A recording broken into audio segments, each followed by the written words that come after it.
Hi folks, welcome back to Curatorial Knits. My name is Lily and this is a knitting podcast or vlog where I talk about the intersections in my professional life with art curation and in my personal practice as a knitter.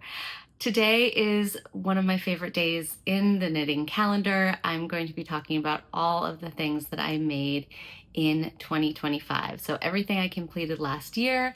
I know I'm a tad late on this, but it is still January, so I hope you will come along with me as I go through each of these pieces.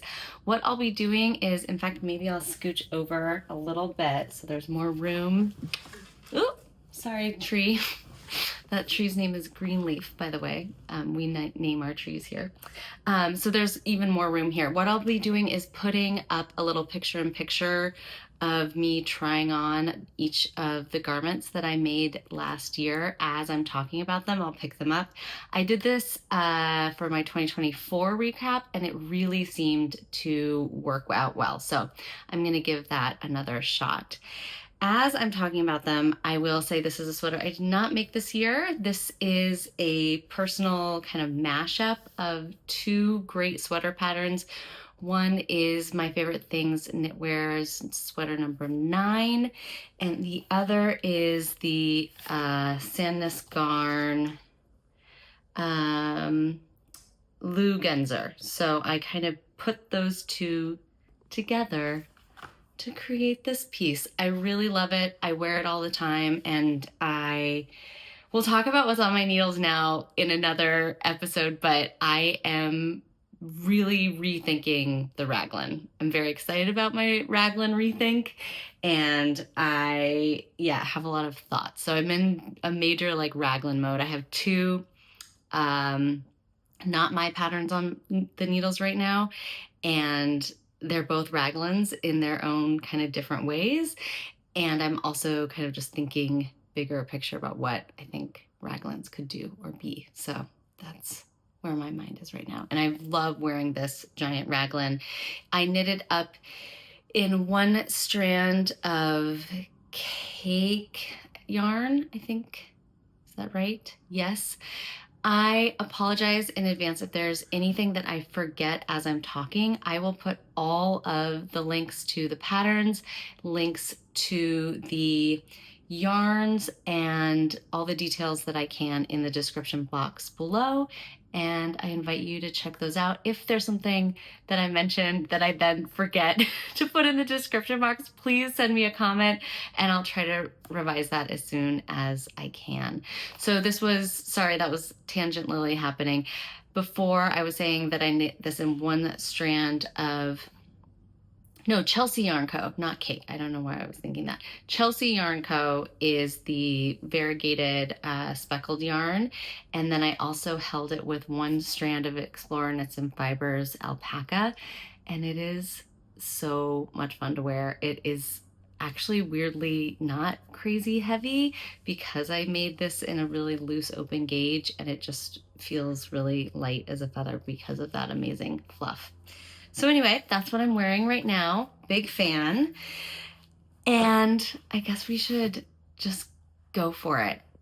Let's do it. We're going to talk sweaters for a while. I'm actually filming on my phone right now too, just because last time I tried to do this, I ran out of battery like 20 times.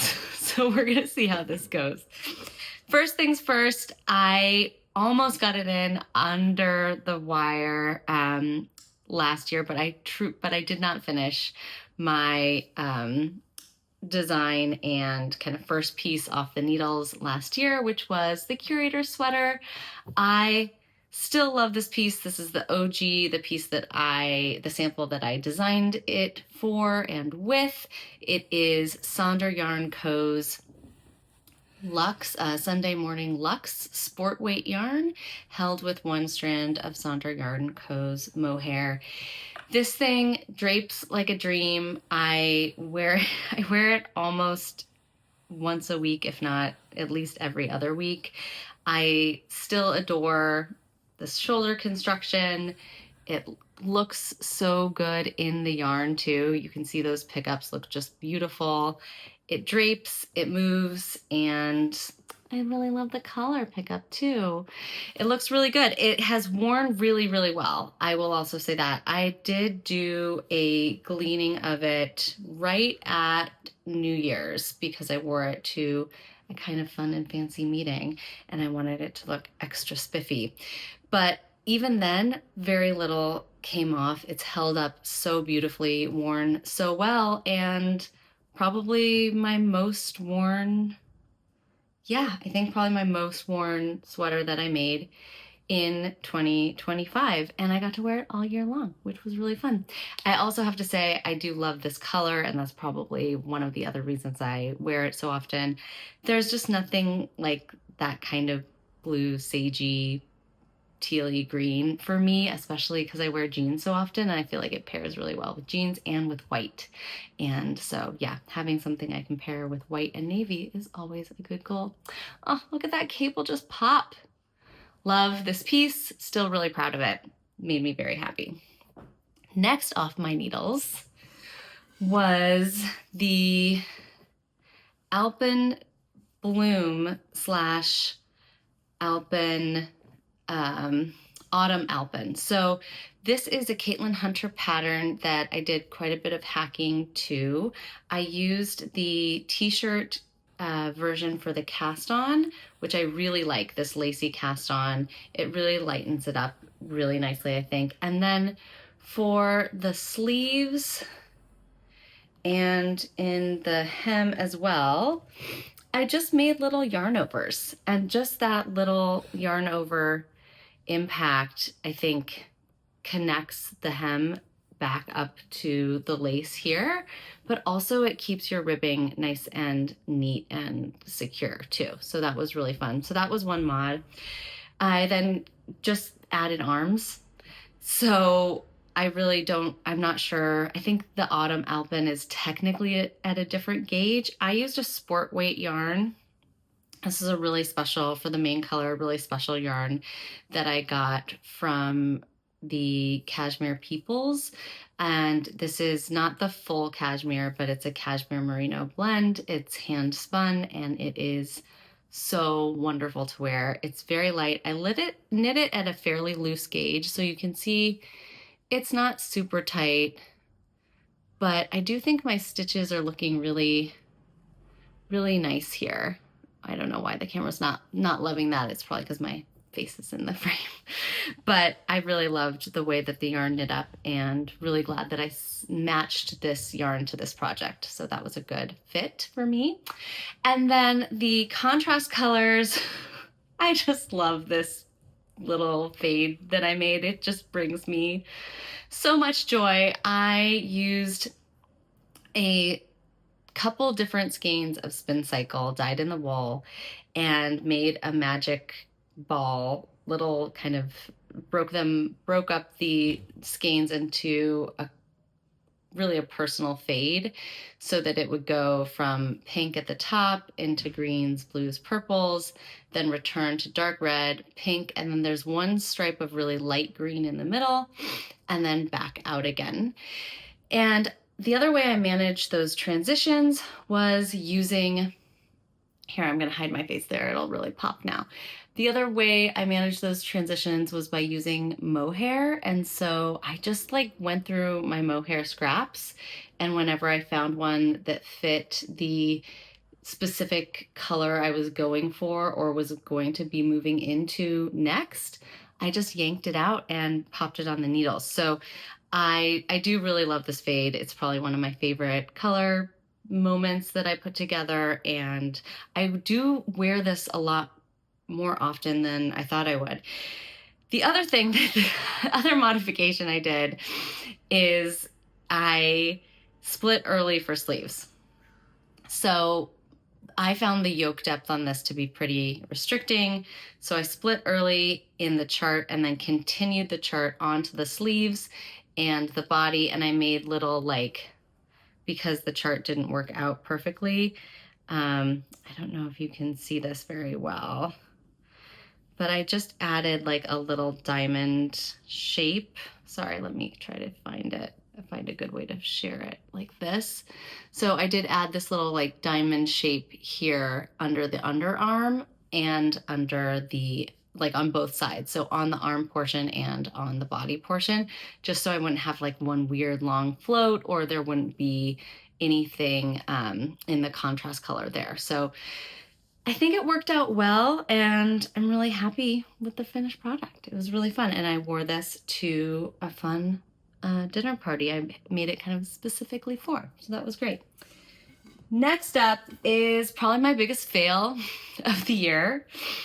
I'm calling this a finished object because, y'all, I don't even know what to do next. It's such a mess, and I also just want to acknowledge that they're not all winners, folks. They are not all winners, and they can't all be. They can't all be winners. So this is Petite Knit's Scotty Sweater, which I made in Nutiden and mohair, and I really like the fit of the actual sweater. And then I made a huge mistake, and I decided to do all of the I don't even know what it's called anymore, the double stitched lines on the sweater. I also did in Nutiden, and I truly don't know what made me think this was a good idea. It was such a bad idea. I feel it's like very easy to say that this was a terrible idea. It looks not terrible as much on camera, but like, trust me, in person, it is rough, y'all. It is looking really, really rough. And I think the Nutiden, you just don't get the sharpness. It breaks constantly as I'm like threading it through, trying to basically embroider on this. I think that if I had to do it again, I would obviously probably choose a different yarn, make a different yarn choice. And I also think I would do it as a crochet technique, and I honestly, that might have helped, but I don't know how to do, I would have to look it up how to do these horizontal ones as little crochet stitches instead of as like duplicate stitching. Again, this was just a fail. Also, I felt like these should line up and they don't quite. I don't know why I made that choice. There's like a couple other points where in order to make the spacing even in between the stripes, they don't all land on the body in the precise way. So, because I really wanted the blacks to go on the top of the arm, and so then there had to be equal distance here, but that meant the equal distance on this side didn't land with the underarm stripes on the other side. Yeah, just a fail. And it's really sad because I will say I have thought how it would be very difficult at this point to take off all of these Scotty stripes.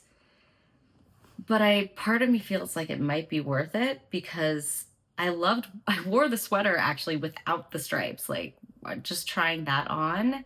It feels really nice. It looks really nice. I love the shape. It's a lovely little set-in sleeve, and it looks great. I loved the sleeves.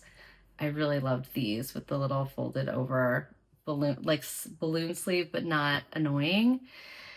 Anyway, yeah, so this was my biggest fail of 2025.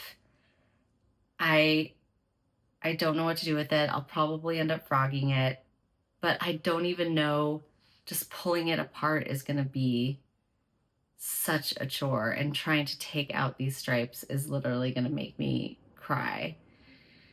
I spent so much time on this. I feel not great about it, to be very honest, but we're being honest here. This is a safe space and we can share our abject failures. And I will tell you, quite frankly, that is one. That is an abject failure. And with that, I'll take a sip of my tea. Okay, so while that was going, I was also working on My next sample of the Curator sweater. This one does not have cables. It's knit in the same yarn combination, so this is more of the Sonder yarn. It's actually a black of the sport weight yarn held with the navy of the mohair. And wow, oh, this color makes me so happy. I knit this for my husband. It is a gift knit, and I would say it's his most worn sweater, both for store-bought and hand knit. He loves it. He wore it to a bunch of parties this holiday season. It is really, because there's that black undertone, it goes again very well with either navy or black. And yeah, what can I say? The man looks good in it. It's harder to see the construction, obviously, in this one, but I still think that pickup looks so neat. And yeah, this was a winner in my book. I think I definitely could have given him another, like, maybe half an inch in the ribbing. If I was going to do it again, I probably just would have gone around, 5 or 6 more times, but it fits really well, so it's done. I think by the time I was at that point too, I was really ready to be done knitting, and I was really excited to see it on him. So this was a really fun project. Guys, excuse me, it is a couple days later, but I completely forgot my 13th finished object of 2025. I think it's because in my head, this sweater had been on the needles for so long that I didn't really think of it as a 2025 whip or garment, but I did finish it in 2025, and I also wear it all the time, so I really should talk about it.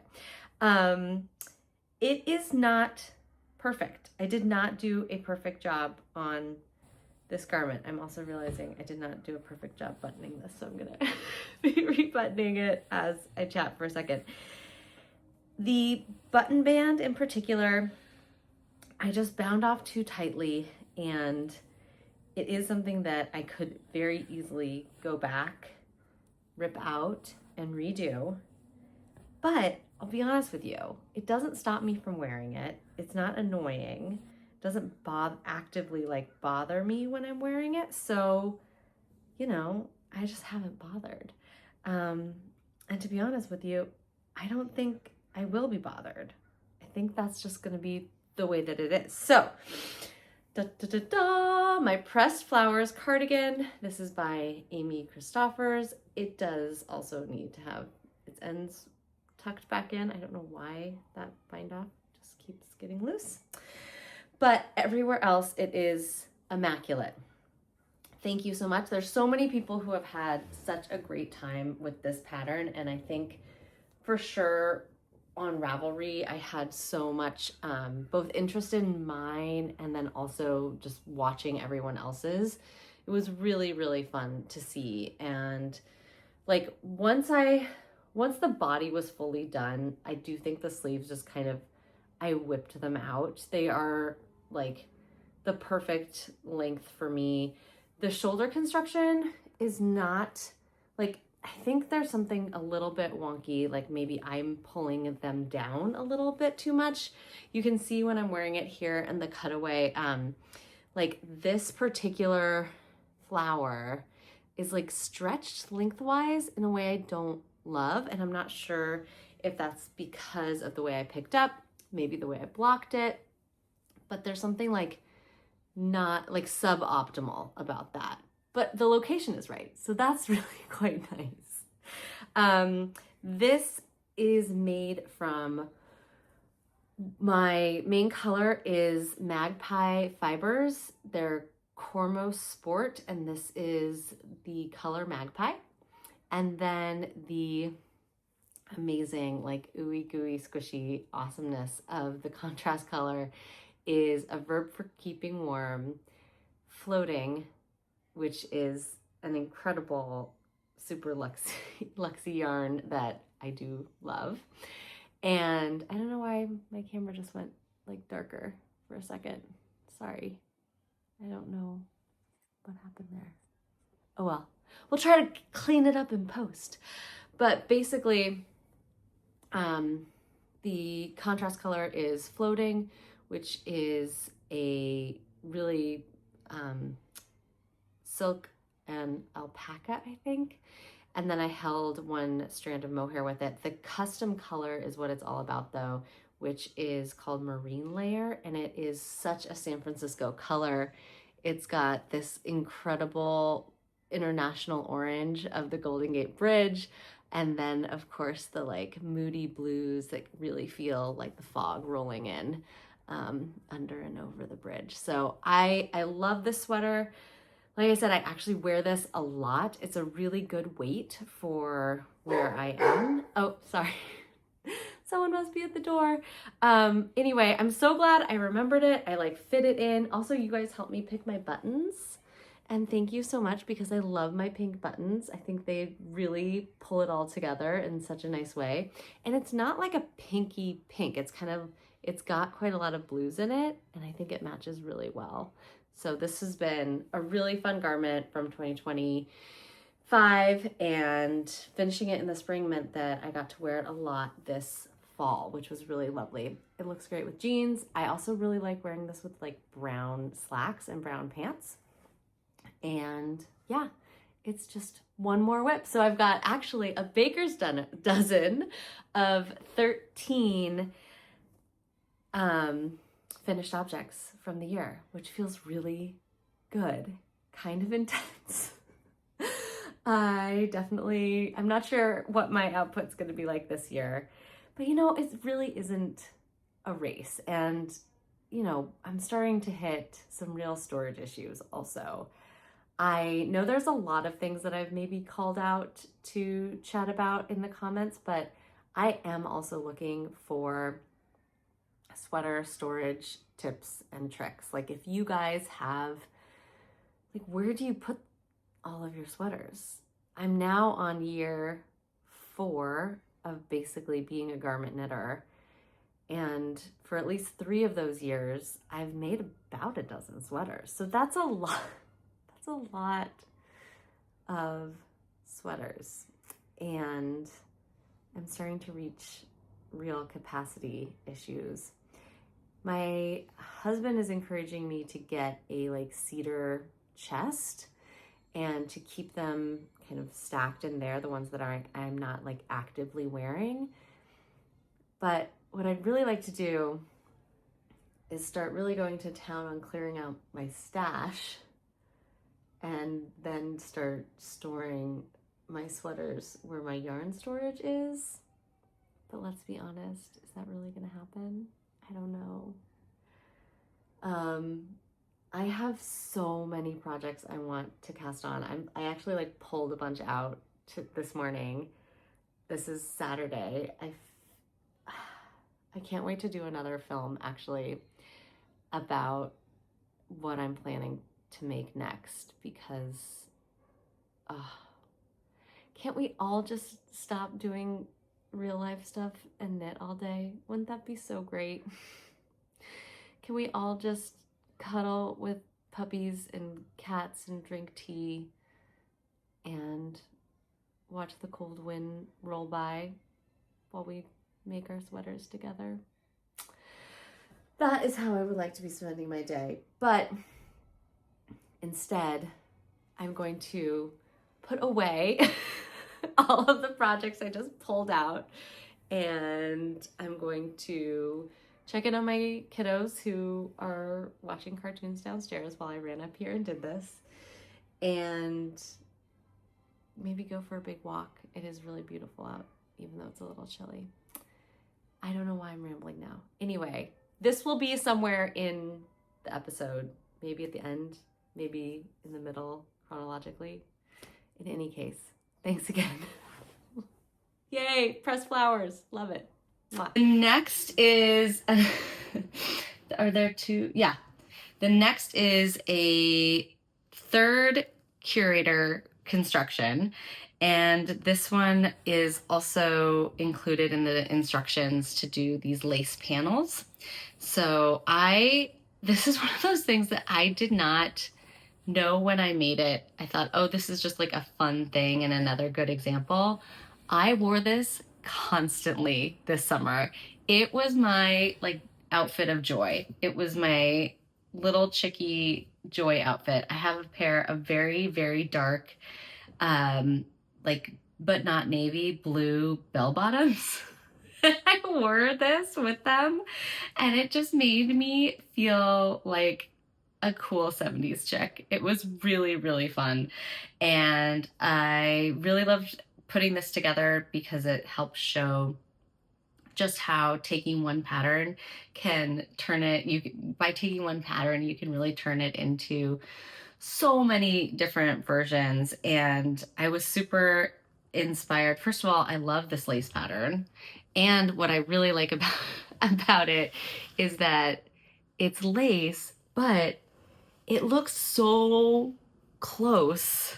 It really, really does mimic the 10, they're both 10 stitch patterns. It mimics in its own way the braid on the OG. So I just thought that was such a nice little moment of synergy. It just really, really works. And then I went and used all of the lovely things I had learned with my yarn over ribbing with that experiment earlier in the year to put that little lace edge in the collar. And it really did work. I think it looks really nice.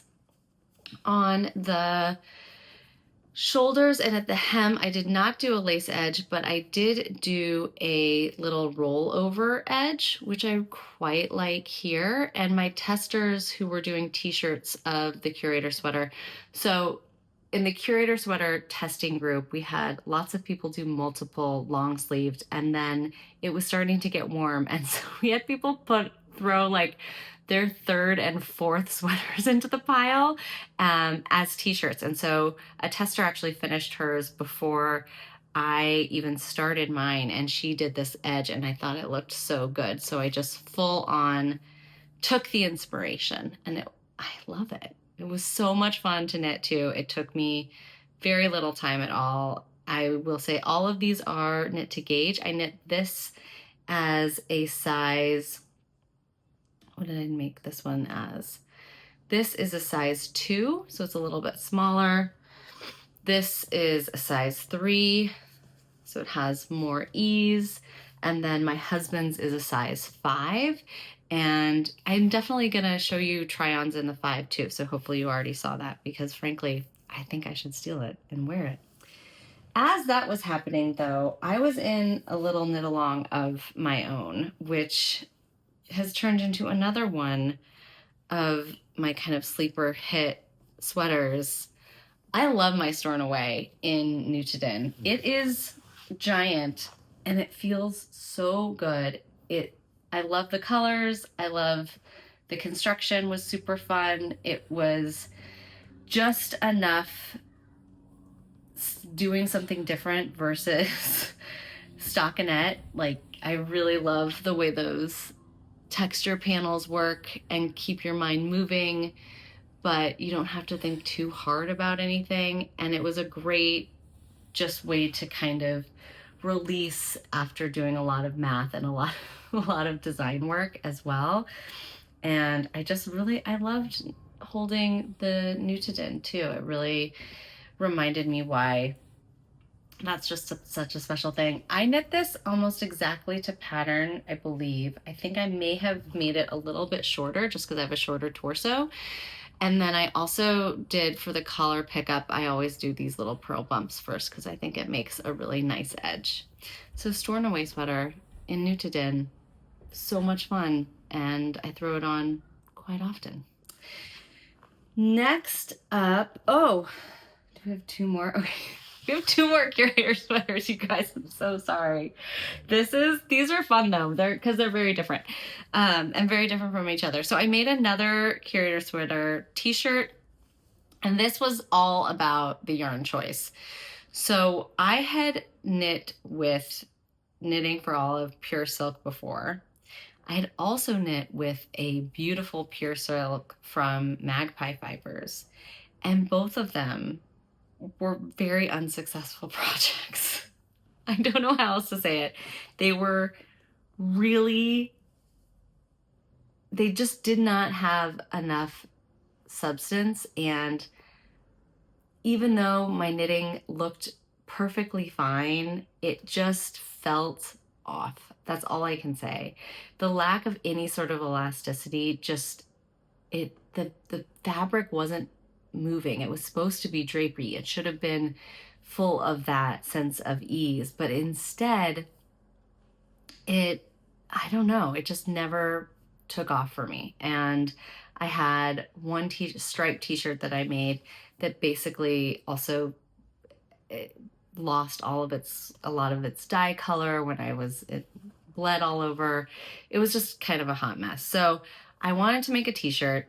I was a little concerned though that even knitting for Olive's merino cotton was going to be a little bit hot for me as a tee. So I decided to try the best of both worlds and hold one strand of knitting for Olive's merino cotton with one strand of the pure silk. And lo and behold, this is my summer weight of choice. This is my summer weight yarn of choice. First of all, it looks like $1,000,000. It looks so pristine. I absolutely love my stitches, look so good in it. Secondly, it drapes and moves like you want your t-shirt to, but it also has enough little bit of give that it doesn't feel like it's gonna fall apart at any moment. And I love wearing this piece. It is so classic. And I love that there's just one little stripe on the sleeve, and it just all came together so well. I definitely want to make more garments in this yarn choice. I could not recommend it more as a summer weight yarn. Also, I was able to get gauge. So this is 20 stitches per inch. And again, I think the stitches look so nice and feel so nice as well. And I have plenty of coverage. Like I in no way felt like I have to, wear a tank top underneath this or anything like that. There's plenty of coverage. This is also a size 2. So it has, and because it has the least amount of give, even though I'm knitting it to gauge, it also just doesn't have any sort of real, like, it has a lot less stretch. I found it feels like it rides closer to my skin than the other tee. So even though they're knit to the same size, this has stretched out. The yellow one has stretched out a lot more. So just something to keep in mind. All right, and then for the cowl, after the launch of the sweater, I really wanted to make a white version. And I wanted my lovely cables to go all the way down the side.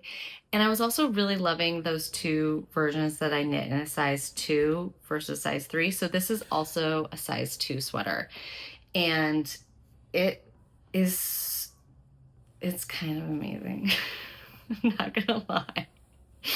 It looks really good.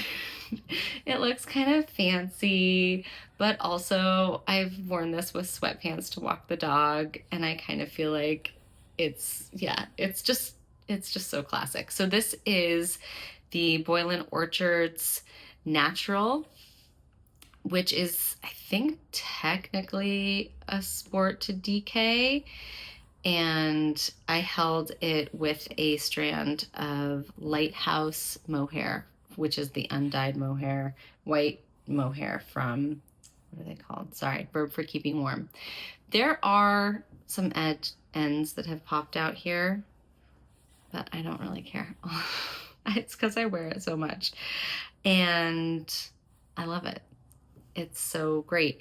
It is definitely like this is a heavier sweater. So I knit this to gauge, but because the yarn is thicker, my stitches don't have as much movement. It's definitely a more dense fabric. So it's really, really warm. I could 100% wear this with, a couple thin layers underneath and this is like quasi outerwear, truly. Once again, you can see the cool construction in the back. It's looking so good. And I think this is one of those classics too. I cropped this more as well, so than the other sweater and the other long sleeve one. This is definitely more cropped and feels very square, I know. But what can I say? It's been a real workhorse of a sweater, and I really treated it a little bit more like a sweatshirt, which I probably shouldn't do because it is quite nice, but I'm noticing some spots, some spot treatment needed. So that's interesting. Yeah, so I think that's now all the curators, plus of course other folks' designs as well, sprinkled in. And now we move on to my other design. This is the first version. This is the color compass. And this pattern really came out of, first of all, loving knitting my Stornaway sweater and my petite knit Scotty sweater, and feeling like I just always need to have some Nutiden in my life because that's one of my happy places. And also really thinking about what I would want a Colorwork yoke sweater to be for me. I think that the arm shape was definitely also inspired by that Scotty sweater because I really did like the straight arm to rapid decrease on that. And I decided to be sure that everyone was able to do the split for sleeves when it made sense for their yoke depth. So for me, that is quite early. There's so much guidance in the pattern about, again, how to make this project your own.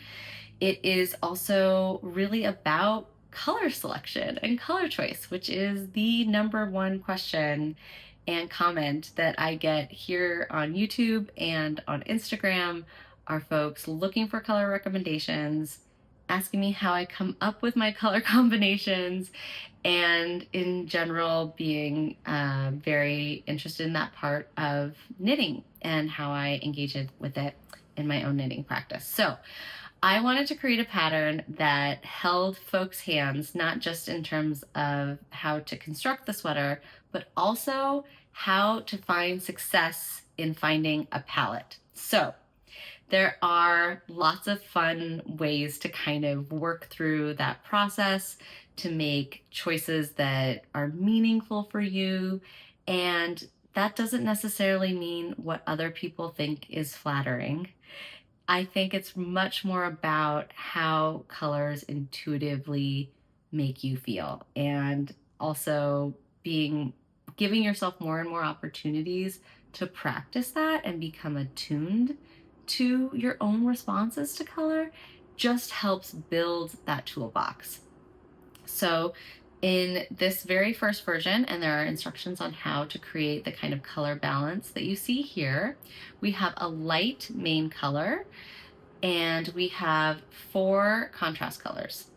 The contrast colors are actually really just 2 colors, pink and blue, but then there is a light version and a dark version of each of those colors that is brought in and woven in throughout the piece. So we have our dark blue, our light blue, our dark pink, and our light pink.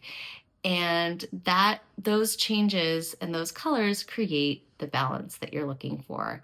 I love this little arrow motif. I like that it feels very graphic, and then there's more of a nuanced kind of lower contrast to the compass motif down here in this section.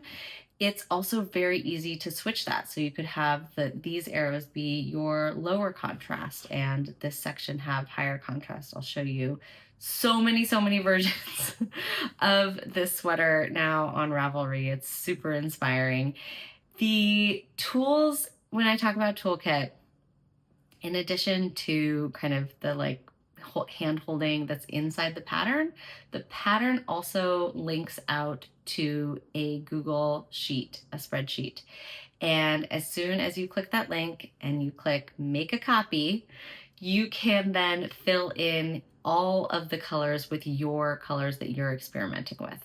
So you can do that by selecting a color from the, massive color gradient wheel that Google Sheets has, or even using the little dropper icon and beep bop booping over to your local yarn store's website and even just picking that color out and popping it in. So it's a really, really cool tool, and I really encourage folks to use it. So that's available for the 4-color version, the 3-color version, and even the 2-color version.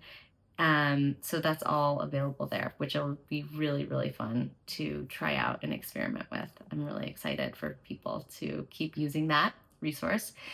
It's also really cool, once you have that, you can do that for any sort of color work chart. And so I really want to give people tools to follow their own intuition and imagination with this. Which brings me to the next version, where you can see it's like a very different palette, and it's still rocking. There is pink in this as well. I just, for some reason, have never put these next to each other, so I didn't really understand the like pink and pink. But here, look, it's the background color to my compass. And this yarn is all entirely Sunday Morning from Sonder yarn, Sunday Morning Sport Luxe. I wear this thing all the time. I love it. This is a size 2. I did cast on the sleeves and kept them really nice and loose so they have a little bit more give. But this is truly so much fun to wear, and it feels, really bespoke. I wear this version a lot as well, and I really love how light it is. That Nutiden held single in the arms too just feels so good on the skin. And one of the things that I kind of unlocked with this project, which I got really, I think, going with in the project I'll talk about next, is the short row shaping that happens in the ribbing. And so because of that, you don't have to have any sort of wedge here of plain stockinette in your main color. And it also, I think, creates a really nice neckline and really feels like a little kind of jewelry necklace, which I like. It lies really flat right here. And then, of course, lifts up the back of the neck, because the front of your neck is a different length than the back of your neck. And that's why we have short rows. Okay, very, very cool, very fun piece. Similar color palette, reversed. I did jump on the Rhinebeck sweater bandwagon, and I just need to be honest with myself. I love a bandwagon knit. I just do. I love a bandwagon. I love to jump on them, and frankly, what's not to love? I love going places. Wagons are cool. I love bands. Everyone loves music. Rock on, right? Bandwagon, let's do it. And this was a fun piece, but I do not like the neckline. So it's one of those things where this is where she does have you make short rows in the ribbing, but then it's just so wide.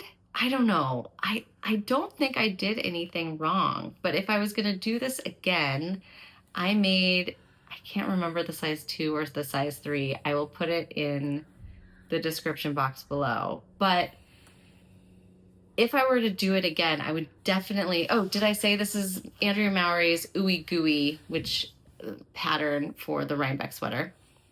If I were to do this again, I would definitely cast on less stitches for this collar and And I did this tight, man. Like, I think I went down to like a size 2 needle to try to get this. I will say though, I love my fade.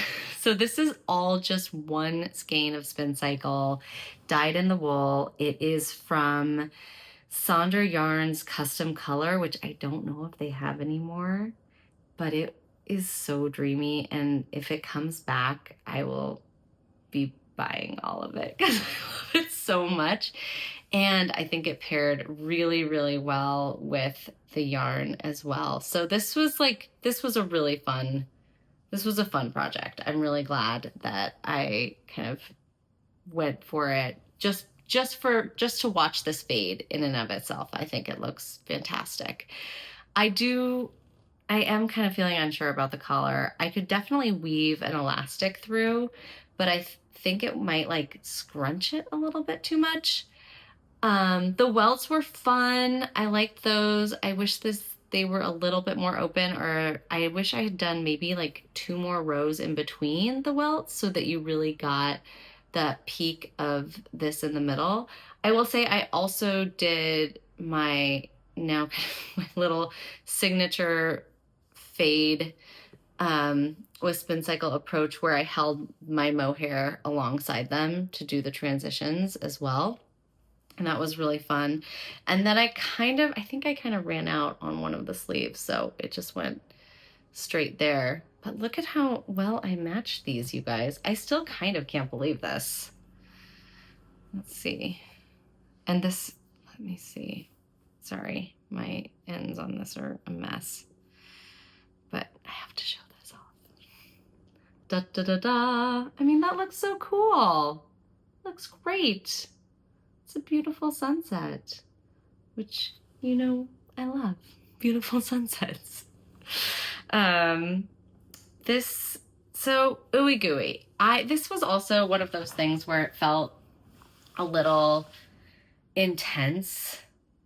Like, I saw this great Instagram reel. I will put it down below, but it was basically kind of making fun of, in a very sweet and gentle way, all of the different groups and like vibes at Rhinebeck. But one of them was the Andrea Mowry mob. And they're not wrong. It definitely feels like when I wore this sweater on Saturday and was like surrounded by people, I definitely felt a kind of mob vibe. I did not, talking of M words, I realized I did not talk about modifications on this. I split way early, again, for my sleeves, just because I know that's just what I like to do. And I didn't have there were no repercussions for that because the Colorwork ends much higher up. So that worked out just fine. I had a light just go out, so bear with me one moment while I address that. Be right back.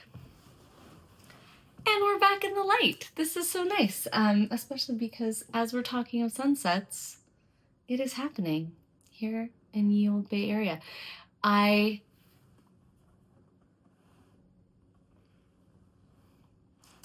And we're back. Speaking of sunsets, the sun is starting to fall, and I will say that I am really excited to get more light.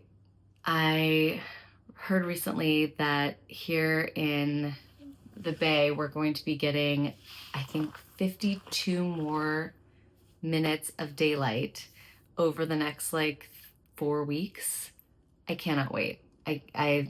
Yes, I'm so excited.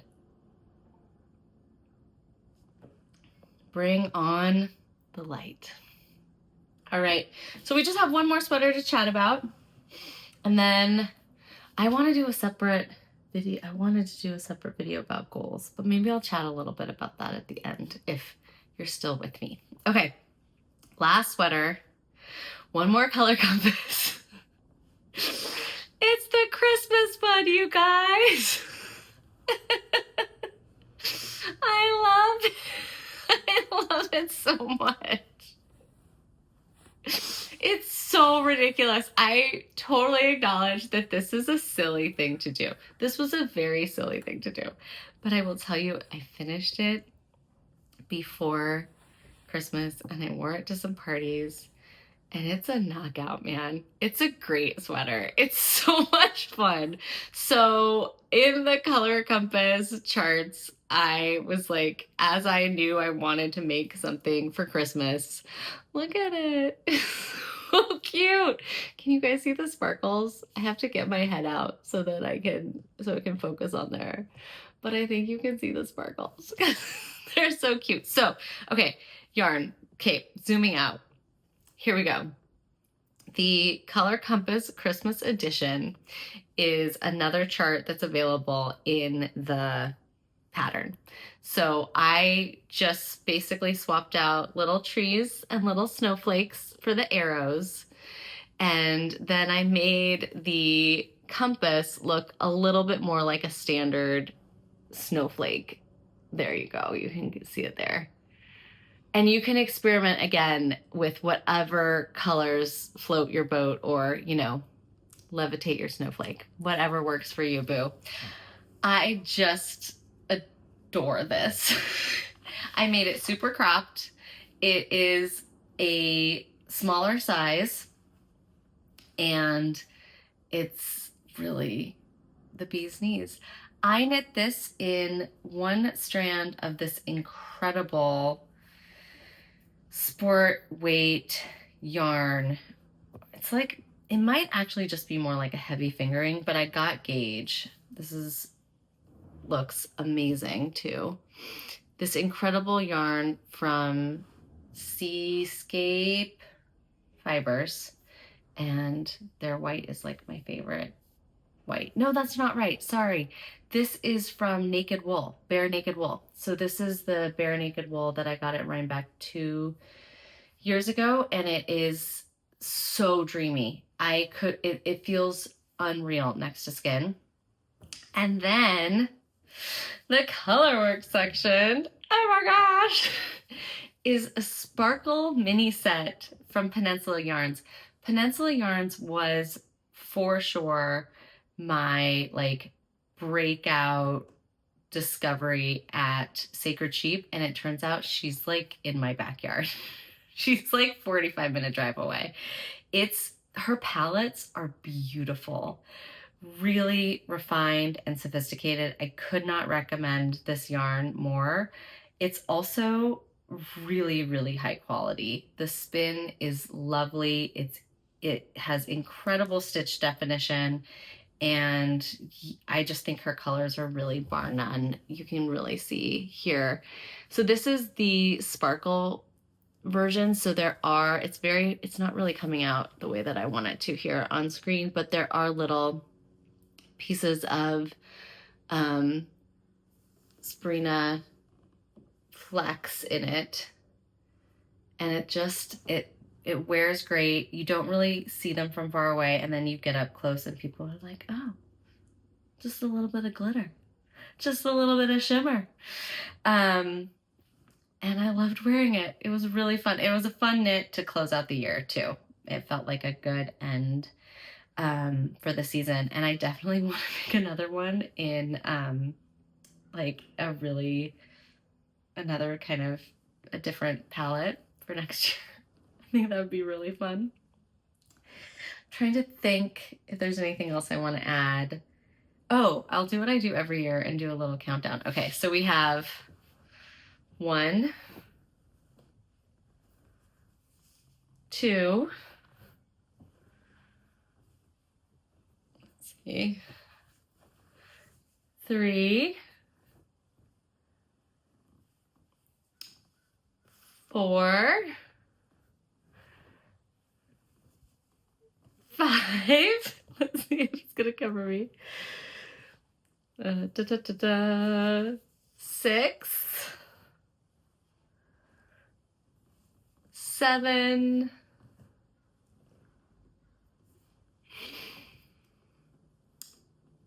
8. Where did it? Oh, here. I'm trying to go in exact order that I did before. I don't think I did that yet though. 9, 10. Oh no, you guys. Erg. 11. Here we go. And 12. Blop. Thank you so much for spending time with me as we went through my 12, I guess one for every month. That's amazing. Oh, I love that. Okay, so thank you again for going through all of these with me. Thank you also for spending the year with me in 2025 as I knit all these pieces. I truly, truly am so grateful to be able to feel like when I knit, I'm knitting in community. And that just makes me really, really happy. It's been a really big part of my year, and I really appreciate all your support too in the pattern designing.